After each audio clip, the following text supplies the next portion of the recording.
శ్రీ సిద్ధరామేశ్వర రథోత్సవ సందర్భంగా ప్రతి సంవత్సరము 5 దినాలు పండుగ. ఇది 5 రోజులు పండుగ అయిందా. ఫస్ట్ వీరభద్రేశ్వర గుడి దగ్గర నుంచి మన సంప్రదాయ పద్ధతిగా మనం పోతున్నాము. అయిన తర్వాత నాలుగవ రోజు జాతర జరుగుతున్నాం. అయిన తర్వాత తిరుగు రోజు ఊగలాట జరుగును. ఊగలాట అంటే ఏమి రంగుల పండుగ. రంగుల పండుగ ఎందుకు జరుగుతుందంటే మన పార్వతీ పరమేశ్వర కళ్యాణోత్సవము జరుగుతుంది. పార్వతీ పరమేశ్వర కళ్యాణోత్సవం జరిగింది. పార్వతి అలిగిపోతుంది. అలిగిపోయే దానికి పార్వతీ పరమేశ్వరుని తోలుకొచ్చేదానికి పోతాడు. పోయి ఇచ్చిన తర్వాత వీరభద్రేశ్వర కాళికతో జనాల్ని తంతుంటాడు. తన్నేదానికి కాలము బాగుంటుంది, వాళ్ళకి సురక్షితంగా ఉంటుంది. అంత సంప్రదాయ ప్రకారంగా రంగులాట జరుగుతుంది. లాస్ట్గా స్వామి ఎందుకోసం తొంటారు? ఆయన కోపం వచ్చి తొంతున్నాడు. పార్వతి కళ్ళ పోయింటుంది కదా, కళ్యాణం సరి చేయలేదని చెప్పి తంతుంటాడు. తన్నినా కూడా మాకేం సంతోషంగా ఉంది. నా పేరు జగదీశ్వరయ్య. ఇక్కడ చుట్టుపక్కల ఎక్కడ 5 కలశాల జాతర ఎక్కడా లేదు. మా ఊర్లో చాలా ప్రత్యేకంగా చాలా పెద్ద తేరు తిరుగుతుంది. 2వ రోజు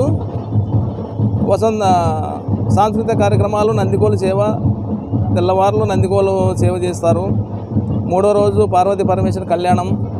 అలాగే ఆ కళ్యాణంలోన అమ్మవారు అలిగిపోతే వాళ్ళ బంధువులు వాళ్ళు పోయి బుజ్జగించి వాళ్ళతోన మాట్లాడి పిలుచుకురావడము చాలా బ్రహ్మాండమైన కళ్యాణం చేస్తారు. అమ్మవారిని పిలుచుకొచ్చి పెళ్లిలో మాకు సరైన సౌకర్యాలు చేయలేదని చెప్పి వీరభద్రదేవుడు పైలోకి వచ్చి మన స్వామివారు పెళ్లి కొడుకు బంధువుల్ని కాళ్ళతో తన్నడము, పరమేశ్వర బంధువుల్ని వాళ్ళ మర్యాదలు సరిగ్గా చేయలేదని కాళ్ళతో తన్నడము చాలా బాగా జరుగుతుంది. ఇది అది అలా తన్నించుకున్న వాళ్ళకి అదృష్టులు అని చాలా బాగా భావిస్తారు. ఆ తన్నించుకోవడానికి కూడా జనాలు ఎగబడతారు. తర్వాత అమ్మవారి స్వామివారికి కళ్యాణం జరిగిన తర్వాత ఆ సంతోషంలో, ఆ కళ్యాణం జరిగిన సంతోషంలో వసంతోత్సవం అని ఒక గులాబీ రంగు కలరు మాత్రమే వాటితో సంతోషం ఊరంతా తిరిగి బాగా జరుపుకుంటారు. ఇది అనాది కాలంగా వస్తుంది. ఇది చాలా పూర్వకాలం నుంచి వస్తుంది.